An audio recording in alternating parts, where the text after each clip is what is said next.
السلام علیکم ورحمۃ اللہ وبرکاتہ۔ Welcome to my channel easy learn Urdu medium. آج کے اس ویڈیو میں ہم بات کرنے والے ہیں 10th کلاس کے اردو سبجیکٹ کے 2020 کے ریڈیوکڈ کیے ہوئے سلیبس کے بارے میں۔ اگر آپ ہمارے چینل پر نئے ہیں تو ہمارے چینل کو سبسکرائب کریں اور بیل آئیکن کو ہٹ کریں۔ چلیے اب ہم اپنی ویڈیو کو شروع کرتے ہیں۔ 10th کلاس کی اردو کمار بھارتی 10ویں جماعت میں سے جن اسباق کے نام اس ویڈیو میں بتائے جائیں گے وہ اس سال یعنی 2020 میں ان اسباق کو امتحان وغیرہ میں نہیں پوچھا جائے گا اور ان کا مطالعہ کرنا بھی ضروری نہیں ہے۔ اردو کمار بھارتی 10ویں جماعت میں سے سب سے پہلے جس سبق کو اس سال ریڈیوکڈ کیا گیا ہے وہ ہے لیسن نمبر 5 مولانا حضرت موہانی، جسے نور الحسن نقوی نے لکھا ہے۔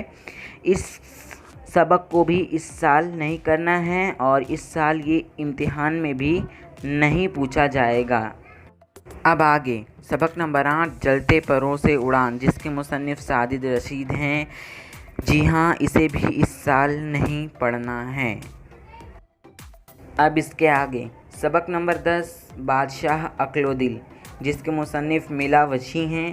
جی ہاں، اسے بھی اس سال نہیں پڑھنا ہے اور اسے بھی امتحان میں نہیں پوچھا جائے گا۔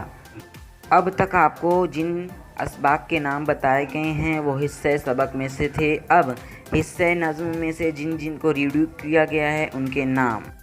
حصہ نظم میں سے جس نظم کو ریڈیوک کیا گیا ہے وہ ہے نظم نمبر 5 تضحیک روزگار، اسے بھی اس سال نہیں پڑھنا ہے۔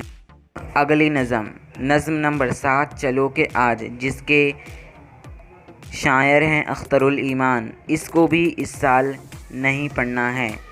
اب تک آپ کو حصہ سبق اور حصہ نظم میں ریڈیوکڈ کیے ہوئے سلیبس کے بارے میں بتایا گیا۔ اب غزلیات کے بارے میں بتایا جا رہا ہے۔ غزلیات میں سے پہلی غزل سراج اورنگ آبادی کی بھی غزل اس سال امتحان میں نہیں پوچھی جائے گی۔